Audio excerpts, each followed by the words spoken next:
여러분 보약 잘 드십니까? 네. 대답 없는 거 보니까 저는 지금도 젊지만 더 젊었을 때 어떻게 보약을 하게 되면 제대로 다 먹은 적이 없어요. 꼭 유통기간 넘겨가지고 다 못 먹고 한 소리 듣고 그래서 이제 처리한 경우가 있는데 지금은 없어서 못 먹습니다. 무슨 말이냐면 젊었을 때는 뭐 내가 건강하니까 이거 안 먹어도 얼마든지 활기차게 생활할 수 있고 뭐 불편함이 없으니까. 그런데 이제 조금씩 나도 이렇게 늘 마음은 20대 같은데 그러지 않구나. 또 뭔가 이렇게 영양제든 뭐 비타민이든 뭔가 이렇게 도움을 좀 받아야 되구나 하는 생각을 하게 되면 저절로 찾게 되죠. 제가 그런 생각을 했어요. 영적 비타민이라 할 걸 왜 보약이라 했을까? 보약은 또 써가지고 안 드시는 분이 계실 텐데 여러분 한의원에서 해온 약은 안 드셔도 괜찮은데 영적 보약은 꼭 드셔야 돼요. 예. 아멘 해주셔서 감사해요. 자, 여러분 지금 우리는 영적 보약을 들으시고 계시는데 첫 번째 한 첩 드셨어요. 예배 충만. 두 번째가 기도 충만. 오늘은 진리 충만입니다. 현대 사회는 정보가 정말 넘쳐납니다. 얼마나 많은지 TV에 뭐 패널들이 나와가지고 저는 뉴스보다는 유튜브 채널을 보면서 더 확실한 정보를 얻습니다. 뭐 이렇게 할 정도로. 그래서 정말 옛날 같으면 생각지 못한 모습인데 TV를 틀어놓고 유튜브를 보고 있어요. 그런 거 없어요, 여러분 집에는? 저도 한 번씩 TV 틀어놓고 유튜브 방송을 또 청취할 때가 있습니다. 여러분, 이러한 정보가 넘쳐나는 시대인데 안타까운 건 진리를 잃어버린 시대이기도 합니다. 여러 조사에 따르면 많은 사람들이 절대적인 진리보다는 상대주의적 가치관을 더 중요하게 여깁니다. 미국 바나 리서치 그룹에서 미국의 젊은 세대를 조사했는데 미국 젊은 세대 74%가 진리는 개인마다 다를 수 있다라고 생각한다고 답했다는 거예요. 미국의 젊은이만 그렇겠습니까? 오늘 대한민국의 젊은이들도 아마 같은 생각들을 하지 않을까 싶어요. 거기다가 거짓 정보와 가짜 뉴스가 얼마나 판을 치는지 몰라요. 여러분, 유튜브로 기독교라는 이름을 갖고 있다고 그게 다 영적으로 나한테 유익함이 있는 게 아니에요. 이단들도 아주 바른 진리를 말하는 것처럼 포장해서 그렇게 올려놓는 경우가 너무 많습니다. 그러니 여러분 꼭 유튜브를 보시고 싶으시다면 그 유튜브가 진짜 바른 성경적 진리를 말하는 것인지 알고 싶으시면 저한테 꼭 오셔가지고 내가 이것 좀 보고 있고 보려고 하는데 괜찮습니까? 물어봐 주시면 좋겠어요. 왜냐니까 이단은 끝이 다른 거예요. 끝이. 아예 처음부터 다른 건 사이비예요. 그럼 우리가 다 아는 거죠. 갑자기 뭐 남녀 호랑 뭐 이렇게 하면 우리가 알아차리죠. 이거는 뭔가 이상하다. 그런데 다 같은데 마지막 끝이 다른 거예요. 그러니 우리가 다 고개를 끄덕이다가 마지막에 홀가닥 넘어가는 거예요. 이런 상황들이 우리 안에 비일비재하게 지금 일어나고 있습니다. 여러분 이렇게 되니 우리가 진리 위에 굳게 서지 않으면 거짓된 가치관에 휩쓸려 갈 수밖에 없는 거예요. 시대가 그렇게 흘러가 버리니까 우리 또한도 그렇게 시류에 휩쓸려서 살아갈 수밖에 없는 거죠. 많은 사람들이 자신의 경험과 또 자신의 감정을 진리라고 주장하는 시대입니다. 그러니 여러분 오늘 우리는 이 하나님 말씀보다 세상적 기준을 따라가고 있는 이 시대에 하나님의 진리로 충만하고 그 진리 위에 서고 그 진리를 따라 살아내는 은혜가 있기를 바랍니다. 여러분 왜 우리가 진리로 충만한 삶을 살아야 되는가? 먼저 말씀을 드리겠습니다. 이 말씀은 한번 따라합시다. 나의 길을 비추는 빛입니다. 시편 119편 105절에 주의 말씀은 내 발의 등이요 내 길의 빛이니이다 이렇게 말씀해요. 여러분 우리가 어디론가 가고 있어요. 어디로 가고 계셔요? 예? 어디로 가고 계셔요? 천국 할렐루야. 예. 또 다른 사람들은 어디로 가고 있어요? 천국 아니면 지옥이죠.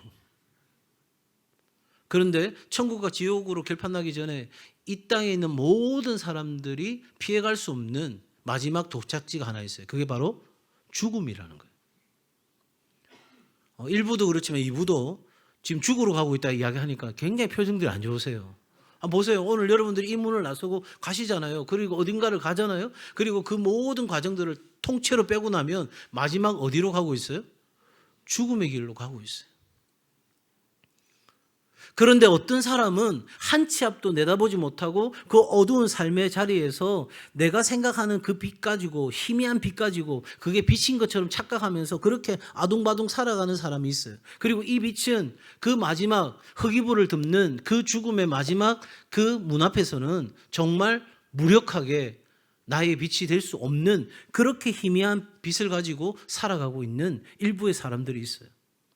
그런데 한쪽 사람은 그 어두운데 환한 빛을, 빛나는 빛을, 그리고 그 마지막 흑입을 덮는 그 순간에도 꺼지지 않는, 그래서 영원한 빛으로 이어지는 그 빛을 가지고 살아가는 사람이 있어요. 성경은 누가 그런 빛을 가졌냐 말했을 때 하나님의 말씀을 붙잡는 사람, 그 하나님 말씀으로 충만한 사람은 그 발에 빛을 가지고 있고 그 가는 길에 빛이 비추는 거예요.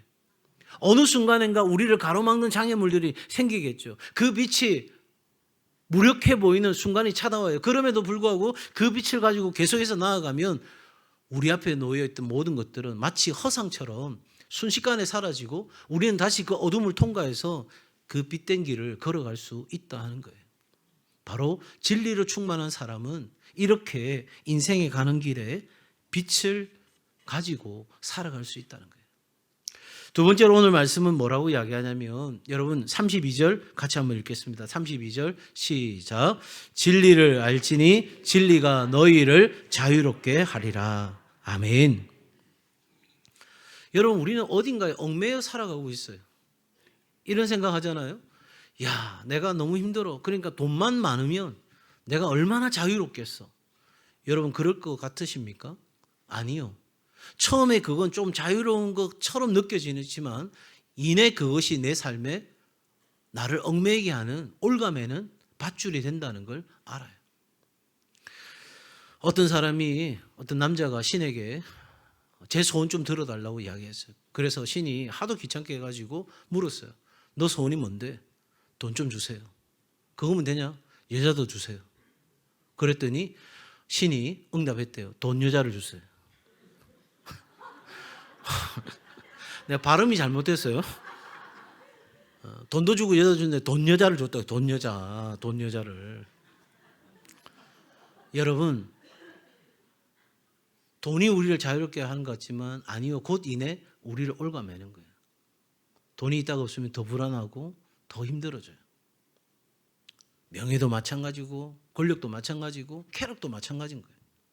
그래서 많은 사람들이 중독되는 거예요. 처음부터 중독인 사람이 없어요. 일 중독? 처음에 그냥 일 열심히 하는 사람이었어요. 그런데 어느 순간 그 일이 나를 집어삼키는 일이 벌어진 거죠. 여러분, 이 세상에 어떤 것이든 여러분들이 대입시키시면 거기에는 자유가 없어요. 자유가 있는 것처럼 보일 뿐인 거예요. 그 자리까지만 가면, 그것만 내가 취하면, 그것만 내가 더 가지면 내가 진정으로 자유를 누릴 수 있을 거라고 생각하는데 그건 여러분 죄송하지만 착각이에요. 거기에는 자유가 없어요. 내 주식이 오르면 그게 자유로울 것 같습니까? 아니요. 손 못 놓습니다. 그렇다고 제가 주식 투자가 잘못됐다는 이야기를 하는 게 아니고요. 그러니까 내가 자유롭고 싶어서 하는 많은 것들이 결국은 나를 올가매는데 성경은 우리에게 딱 한 가지, 우리가 자유할 수 있는 길을 말씀하시는데 하나님의 진리가 우리를 자유케 하는 줄 믿습니다. 그 외에 다른 길이 있다면 우리 하나님이 우리에게 진리가 너희를 자유케 하리라 이렇게 말씀 안 하셨겠죠. 사랑하는 여러분, 어떻게 해서 우리가 이 진리 안에서 자유케 되냐면, 여러분 우리가 진리로 충만하게 되면 하나님의 뜻을 분별할 수 있어요. 로마서 12장 2절 우리가 잘 아는 말씀이죠. 너희는 이 세대를 본받지 말고 오직 마음을 새롭게 함으로 변화를 받아 하나님의 선하시고 기뻐하시고 온전한 뜻이 무엇인지 뭐 하도록 하라? 분별하도록 하라. 여러분, 우리 인생에서 가장 중요한 한 가지를 선택하라면 저는 하나님의 뜻을 분별하는 것이라고 말씀드리고 싶어요. 왜냐하면 앞서 말씀드린 것처럼 우리는 지금 다 흙이불 덮으러 가고 있는 거잖아요. 또 흙이불이 또 뭔지 또 저한테 무덤에서 흙 뒤집어 쓴다고요. 그 흙이불 덮으러 가는데 그 흙이불 덮는 순간 우리에게 하나님의 심판이 기다리고 있어요. 그냥 그걸로 끝나면 여러분, 제가 오늘 이렇게 설교할 필요도 없어요. 저는 제 갈 길 가고 여러분 갈 길 가시면 돼요. 그리고 이 세상에서 노세 젊어서 노세 실컷 놀다 가시면 돼요. 그런데 그 마지막 순간에 하나님의 심판이 기다리고 있는데 그 심판의 기준이 뭐냐면 하나님의 뜻대로 살았느냐 살지 않았느냐, 그게 기준인 거예요. 그러면 우리 인생이 지금 아무리 잘 산다 한들, 지금 모든 사람이 부러워할 만한 그런 인생을 살고 있다고 한들 그 마지막 순간에 하나님 뜻대로 살지 못한 인생이라면 그 인생만큼 땅을 치고 후회할 인생이 없는 거죠. 그때는 피눈물 흘리고 후회해도 소용이 없어요. 왜? 끝난 거예요. 돌이킬 수가 없다니까요. 지금이야 오늘 이 문을 나서면서 내가 지금까지는 뭔가 좀 제대로 산 게 아니네, 좀 정신 차리고 살아가야 되겠다, 그래서 돌이킬 수도 있는 기회가 있지만 그 마지막 순간은 그 기회가 없어요. 그러니 여러분, 우리가 이 하나님의 뜻을 분별하게 되면, 우리가 이 기준에 맞춰 살게 되면 나머지 모든 것은 우리를 어떻게 할 수가 없는 거예요. 그게 하나님 기준에 부합하지 않네? 버리는 거예요. 그게 하나님 뜻에 옳지 않은 거네? 던져버리는 거예요. 그러니 우리는 이 하나님 뜻에만 집중하면 나머지 것은 우리로 하여금 온전한 자유를 누리게 만드는데, 여러분, 하나님 뜻 하나에 꽂혀서 살시겠습니까? 아니면 수많은 인생의 피로들을 나를 올가매는 거기에 전전긍긍하면서 오늘도 아둥바둥거리면서 사시겠어요? 하나님은 우리에게 말씀하시는 거예요. 왜?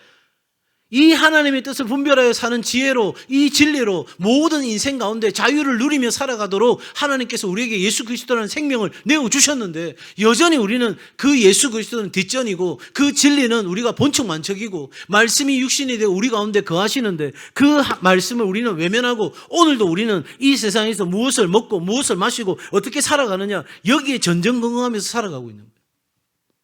그러니 여러분, 하나님이 우리에게 주시는 삶을 살고자 한다면 진리로 충만한 삶이 되어야 하는 거예요.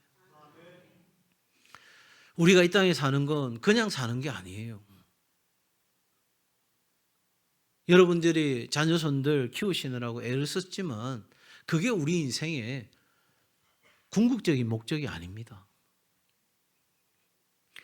마태복음 5장 13절 14절에 보면 예수님께서는 우리에게 우리의 인생 목적을 말씀하세요. 너희는 세상의 소금이고 빛이다. 한번 같이 할까요? 나는 세상의 소금이고 빛입니다.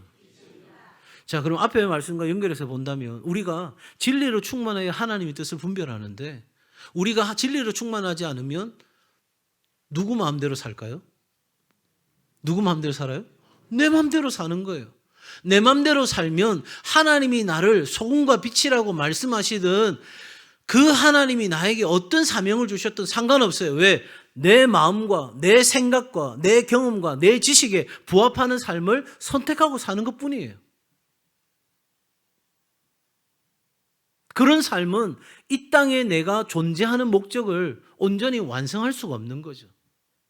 하나님께서 아담과 하와를 에덴 동산으로 불러서 그들로 하여금 경작하고 지키게 하라 하시는 하나님의 분명한 사명이 있어 맡겼는데, 아담과 하와는 자기 소견에 옳은 대로 행했어요.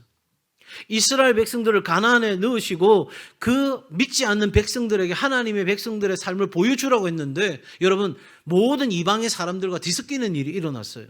하나님의 그 영광 무대를 엉망진창으로 만들었어요. 그게 여러분 성경에 나오는 하나님의 백성들의 실패의 이야기예요. 우리 또한도 이 하나님의 진리로 충만하지 않으면 우리를 부르신 그 목적, 사명을 잃어버리고 실패할 수 있다는 거예요. 그 실패의 고통이 얼마나 큰지는 여러분 성경 보시면 알아요. 나는 성경 그렇게까지 못 봤는데 그래 싶으시면 그냥 제 말을 믿으세요. 여러분, 그 결과는 실로 엄청난 겁니다.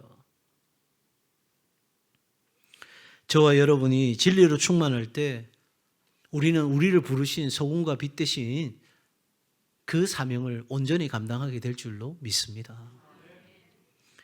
자, 그러면 어떻게 우리가 이 진리로 충만한 삶을 살아갈 수 있을까? 또 그것을 지켜낼 수 있을까? 이게 중요하지 않겠어요?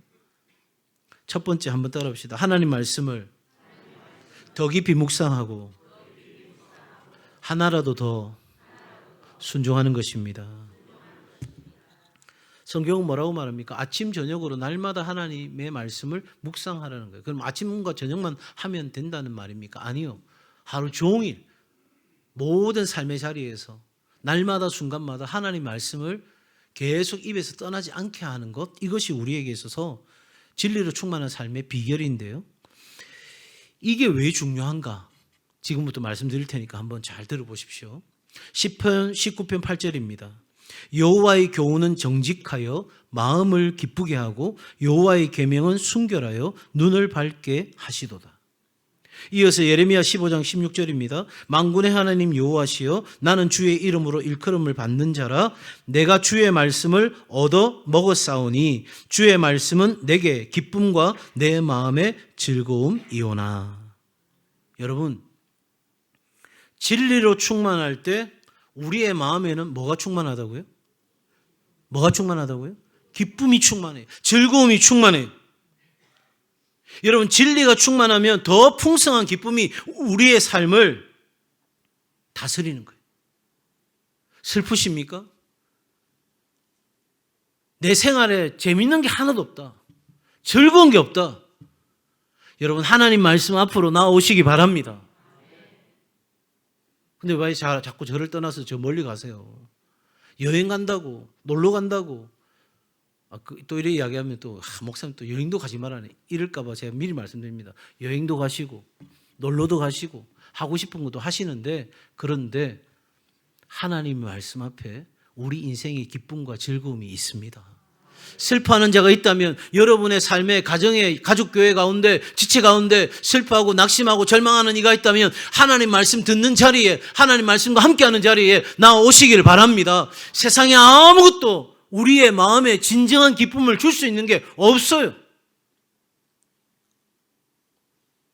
제가 종종 말씀드리지만 제가 제 아들들한테 그래 이야기했어요. 너희들은 내 노후 보장 보험이다. 다 권사님들이 다 웃으시더라고요. 에이그 목사님 그거 안 됩니다. 그래도 몇 년 전까지만 해도 될 줄로 믿고, 그런데 지금 보니 저도 자신을 못하겠어요. 사랑하는 여러분, 뭘 말씀드리고 싶으냐면 말씀에 기쁨이 있고 말씀에 즐거움이 있고 말씀에 만족이 있습니다. 그러므로 계속해서 성경을 먹는 거예요. 여러분, 뭐 간헐적 단식, 다이어트, 건강을 위해서 하시고 필요하시면 하십시오. 그런데 하나님의 말씀은 제발 좀 다이어트 하지 마세요. 간헐적 단식 절대 하지 마세요. 와, 내 말씀 너무 많이 먹었다. 그런 일은 없어요, 여러분. 하나님의 말씀을 또 먹고 또 먹고, 하루 세 끼 챙겨 먹는 것보다 하나님의 말씀 챙겨 먹는 게 더 중요합니다. 하나님의 말씀을 먹는다는 건 듣는 것에서 끝나는 게 아니에요. 그냥 하나님의 말씀 읽는 것에서 끝나는 게 아니에요. 하나님의 그 말씀이 내 안에 들리는 거예요. 들리는 그 말씀이 내 안에 영적 깨달음이 되는 거예요. 영적 깨달음이 내 삶의 실천으로 옮겨질 때 우리는 이 말씀을 먹고 그 말씀을 소화시키고 그 말씀이 내게 에너지가 되어서 그 말씀의 폭발적인 능력이 우리의 삶에 드러나는 거예요. 그런데 성경을 읽지도 않고 듣지도 않고 깨닫지도 않고 그 말씀대로 살지도 않는데 무슨 영적인 파워가 생기겠어요? 20년을 믿고 30년을 믿고 여러분들이 그야말로 라이브 쇼라죠. 이걸 한국말로 바꾸면 생쇼예요. 온몸으로 여러분들 한다 해도 그 말씀의 진리 앞에 그 온전한 반응으로 나아가지 않으면 우리의 삶에는 아무것도 바뀔 게 없어요. 자, 여러분, 이렇게 말씀을 더 깊이 묵상하고 그 말씀을 더 순종하기를 원할 때 우리에게는 이 진리로 충만하기 위해서는 믿음으로 반응하는 것이 필요합니다. 한번 따라합시다. 믿음으로 반응해야 합니다. 아침에 일어날 때마다 새로운 믿음을 공급받아야 되는 거예요. 어제의 믿음 가지고 오늘 살 수 없어요. 진짜 황당한 건 30년 전 믿음 가지고 지금 살려는 거예요. 여러분, 오늘을 제대로 승리하고 살려고 하면 오늘의 믿음이 필요해요. 오늘 써먹을 수 있는 믿음이 필요해요. 더 나아가서 내일에 대한 믿음의 확신이 있어야 우리는 오늘 승리할 수 있는 거예요. 그런데 어디서 매일 필요한 믿음을 공급받을 수 있습니까? 어디서 우리가 이 땅에서 영적 싸움에 승리할 수 있는 믿음을 우리가 계속해서 채울 수 있습니까? 바로 하나님의 말씀입니다. 성경에서 우리는 믿음을 얻습니다. 여러분, 믿음은 들음에서 나고 들음은 하나님의 말씀으로 말미암았다고 이야기하지 않습니까? 그러니 이 하나님의 말씀을 날마다 읽고 하나님의 말씀을 듣고 하나님의 말씀을 묵상하고 하나님의 말씀을 공부하고 하나님의 말씀을 암송하고 하나님의 말씀을 살아내는 일에 여러분 우리 인생을 걸어야 되는 거예요. 그것이 우리의 우선순위에서 밀리면 미안하지만 여러분의 노력은 마지막 순간에 헛되다는 것을 발견할 겁니다. 솔로몬은 모든 걸 누렸잖아요. 모든 걸 가졌잖아요. 그가 고백합니다. 헛되고 헛되니 헛되도다. 사랑하는 여러분, 그러므로 우리는 이 말씀으로, 말씀의 장작으로 우리의 믿음의 불이 꺼지지 않도록 계속해서 떼어야 되는 거예요. 혹시라도 장작이 줄어들면 여러분 어떻게 하죠? 가서 장작 패야죠. 그냥 두 손 놓고 있을 수 없잖아요.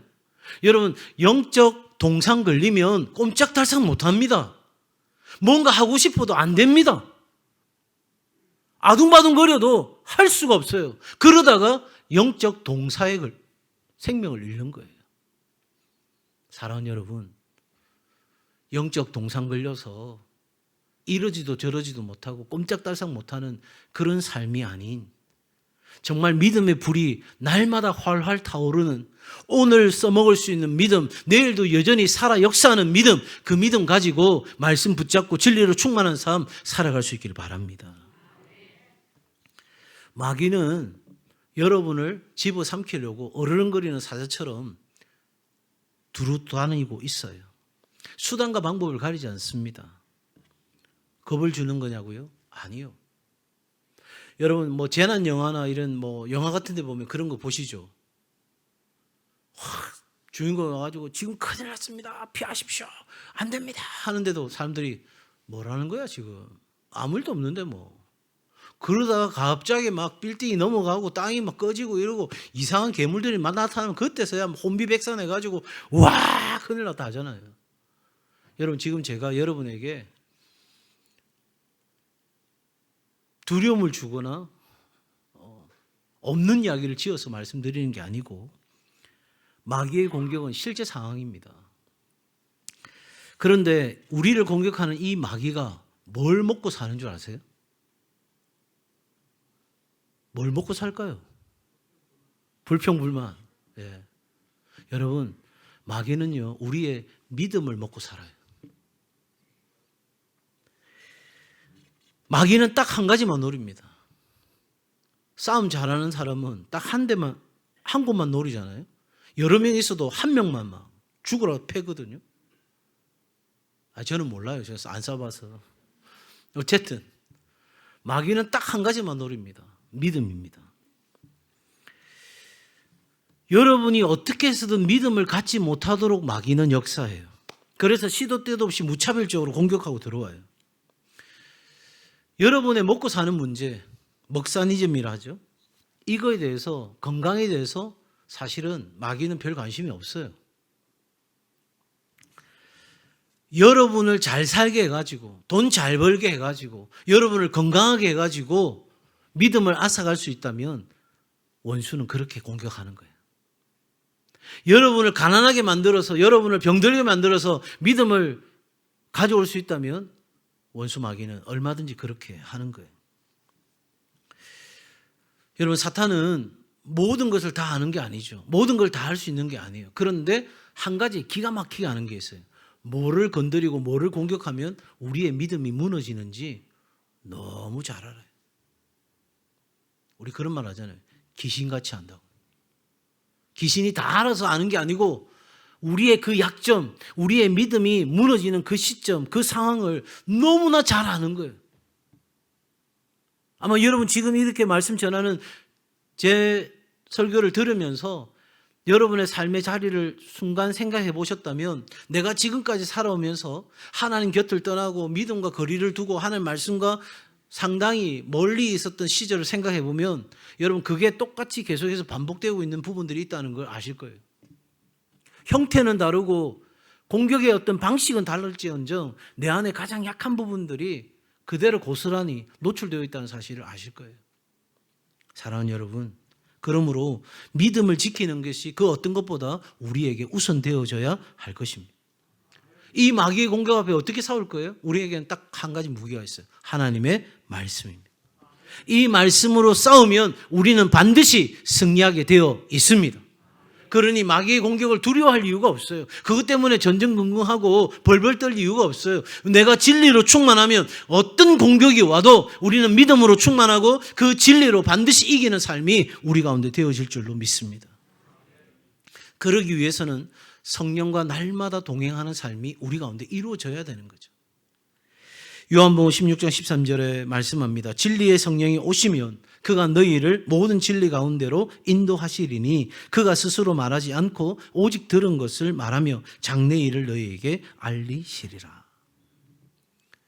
우리는 그 하나님 앞에 믿음으로 반응하고 나아가는데 그 진리를 온전히 깨달을 수가 없어요. 그래서 보혜사 성령을 우리 가운데 보내주신 거잖아요. 헬퍼를 보내주신 거예요. 그래서 성령과 함께 동행하게 될 때 하나님의 말씀을 기억나게 하시고 하나님의 말씀을 깨닫게 하시고 깨달은 그 말씀대로 살아갈 수 있는 힘을 주시고 용기를 주시고 우리가 그렇게 해서 믿음의 걸음을 한 걸음 내디딜 때 두 걸음 세 걸음을 성령께서 선히 앞서 인도하시는 역사가 일어나는 거예요.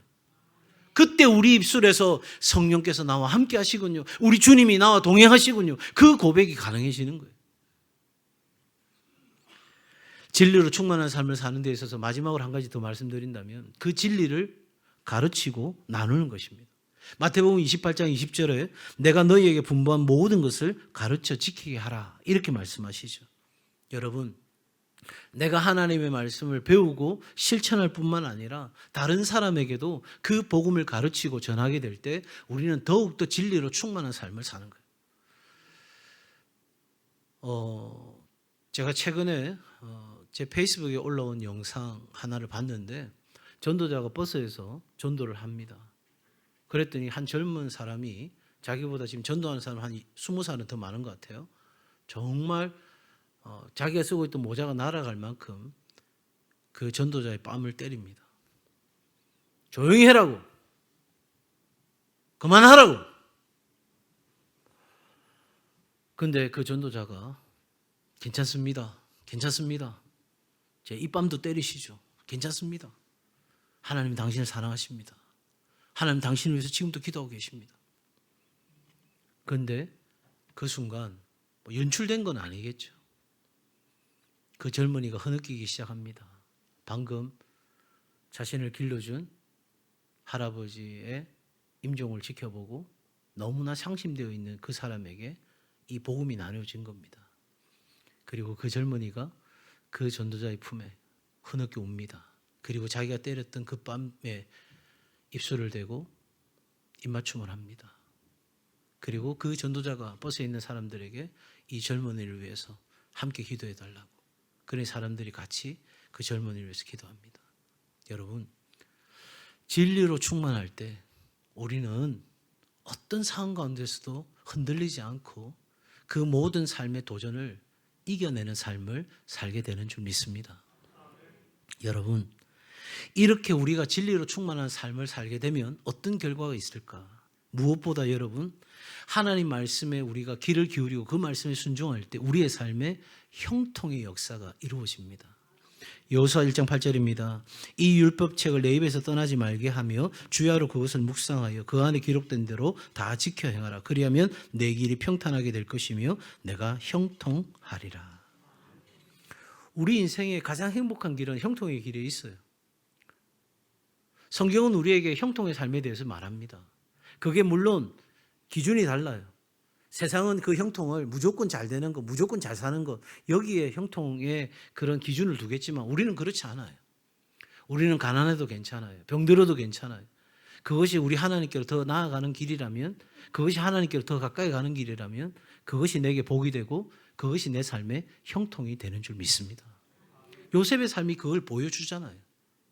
여러분, 그런데 어떤 사람에게 이런 형통의 복이 이루어지느냐? 하나님의 말씀을 언제나 가까이 하고 그 말씀으로 진리로 충만한 삶을 살게 될 때 그런 형통의 역사가 이루어지는데, 여러분 잘 아는 말씀이죠. 시편 1편 2절과 3절에서 이렇게 말씀합니다. 오직 여호와 율법을 즐거워하여 그의 율법을 주야로 묵상하는도다. 그는 시냇가에 심은 나무가 철을 따라 열매를 맺으며 그 잎사귀가 마르지 아니함 같으니 그가 하는 모든 일이 다 뭐하리로다? 형통하리로다. 믿으시면 아멘. 진리로 충만할 때 가뭄이 와도 열매를 맺어요. 다 어렵다 하는 이 시대에 하나님의 진리로 충만한 자에게 하나님의 역사는 반드시 일어납니다. 그 가난한 중에도, 그 어려운 중에도, 그 상황 가운데서도 하나님의 진리 앞에 머무는 사람, 그 진리대로 살고자 몸부림치는 사람에게 하나님이 함께 하시고 하나님이 도우시고 하나님이 채워주시는 역사가 있게 되고, 우리는 그 사람을 통해 하나님의 살아계심을 보게 되는 줄 믿습니다. 예수님께서도 말씀하시죠. 사람이 떡으로만 살 것이 아니요 하나님의 입으로부터 나오는 모든 말씀으로 살 것이니라. 여러분, 떡 없이 어떻게 삽니까? 밥 없이 어떻게 삽니까? 아이고 팔자 편한 소리. 밥 걱정, 떡 걱정해야 될 내 입장이 돼봤냐고. 그런데 우리 주님 말씀하시잖아요. 사람이 밥으로 사는 게 아니에요. 떡으로 사는 게 아니에요. 하나님의 말씀으로 사는 거예요. 그렇게 되면 그 예수쟁이들이 하는 이야기지. 여러분, 예수 믿는 게 밥 먹여주냐? 밥 먹여줍니다. 내가 예수 믿고 진리 안에 충만하게 살아가면 하나님께서 나에게 아이디어도 주시고 하나님께서 깨닫게도 하시고 하나님께서 그 진리 안에 살아가는 사람에게 사람도 붙여주시고 기회도 열어주시고 다시 한번 역정케 하시는 놀라운 역사가 일어나게 됩니다. 진리로 충만하면 그게 답이 있다니까요. 어디 천지사방 쫓아다니는 것보다 하나님의 진리 앞에 머무는 일에 여러분의 마음과 생각을 두십시오. 사랑하는 여러분, 이렇게 진리 안에 살아가면 개인의 내적인 변화가 일어납니다. 성경 우리에게 이야기하죠. 우리에게 하나님은 기쁨과 평안을 주시는 분이라고요. 여러분, 이 평안과 기쁨을 누가 누릴 수 있겠어요? 이렇게 불확실하고 어려운 시대 속에서 누가 기쁨과 평안을 누리겠어요? 한마디로 말하면 소망이 있는 사람이. 희망이 있습니까? 정말 희망이 있습니까? 여러분, 이렇게 물을 때 소망이 있는 사람은 기뻐하고 평안을 누릴 수 있어요. 그런데 누가 소망을 갖게 되냐면 로마서 15장 4절을 말씀해 보니 무엇이든지 전에 기록된 바는 우리의 교훈을 위하여 기록된 것이니 우리로 하여금 인내로 또는 성경의 위로로 소망을 가지게 함이니라. 하나님의 말씀이 우리에게 소망을 갖게 하고 그 어려운 상황 가운데서도 견디게 하고, 그래서 그 소망 가운데 나아갈 때 우리 안에 기쁨과 평안이 넘치고, 기쁨과 평안이 넘치는 우리의 삶은 우리의 삶의 전 영역 가운데 선한 역사들이 일어나는 기초가 되어지는 거예요. 여러분, 빌립보서 4장 7절에 뭐라고 말합니까? 모든 지각이 뛰어난 하나님의 평강이 그리스도 예수 안에서 너희 마음과 생각을 지키는 일이 일어나는 거예요. 이러한 우리의 변화는 가정의 변화도 가져옵니다.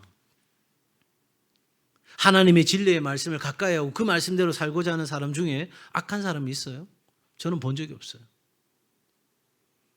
말씀을 왜곡하거나 그 말씀을 부정하거나 말씀을 믿는다고도 하지만 형식적으로 있는 사람에게는 혹 그런 모습이 있을 수도 있어도 진짜 그 말씀을 더 깊이 묵상하고 더 순종하고, 그래서 내게 주시는 기쁨과 평안을 얻기 위해서 치열하게 싸워가는 사람, 그런 사람은 악할 수가 없죠.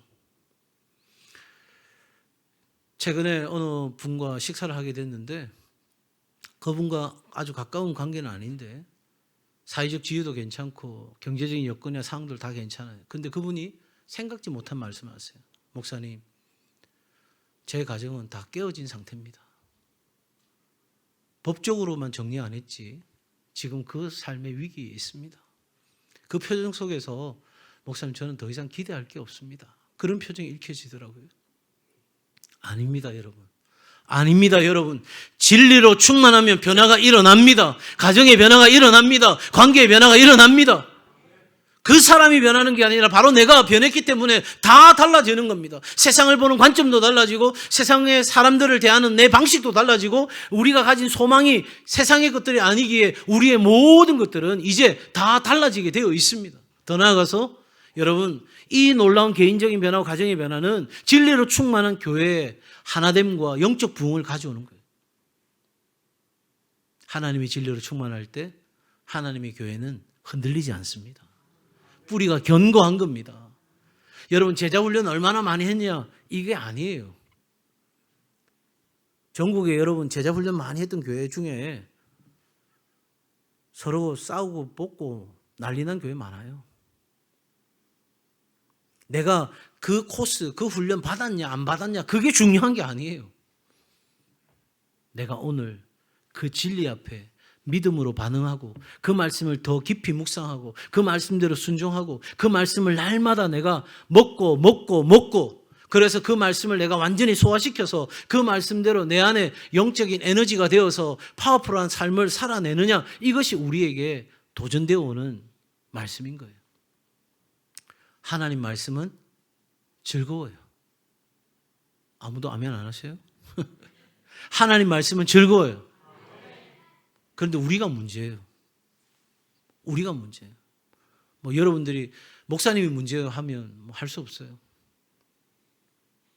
그런데 여러분, 설교 짧게 하고 재밌게 하고 그 다음에 여러분 뭐 하실래요? 제 말이 뭐 설교가 지루하고 길고 또 뭐 답답하게 전해도 된다는 그런 차원의 이야기를 하는 게 아니고 우리의 말씀에 대한 태도예요. 젊은 친구들이 저한테 와서 이야기합니다. 목사님, 짧게 해주시고 재밌게 해주세요. 근데 그 인생에 있어서 가장 중요한 시간, 이제 닫힌 문으로 들어가는 그 시간, 저에게 찾아와서 목사님, 저희 가정이 온전해지기 위해 한 말씀이라도 더 들려주십시오. 하나라도 더 말씀해 주십시오.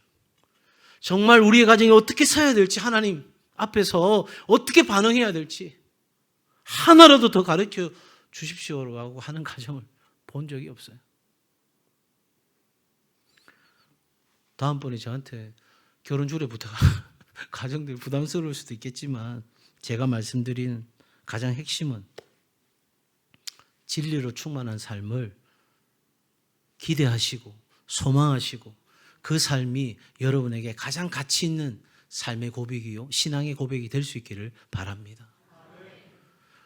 부족한 제가 전하는 이 말씀이 여러분에게 전달되는 과정에서 너무 부족해서 혹여라도 그 말씀이 즐겁지 않다고 느끼거나 기쁨이 없다고 생각된다면 그건 어디까지나 제 부족이고 제 연약함입니다.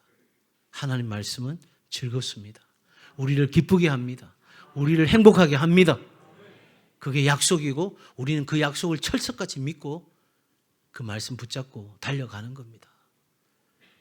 영적 동상에 걸려서 꼼짝달싹 못하는 영적 동사에 이르기까지 그렇게 죽어가는 인생이 아니고 날마다 말씀을 먹고 또 먹고 믿음의 불을 지피고 또 지펴서 여러분을 통해서 정말 놀랍고 멋진 일들이 마음껏 펼쳐지는 우리 동성애 가족들 다 되시기를, 또 온라인으로 함께하는 여러분들 되시기를 주의 이름으로 축복합니다.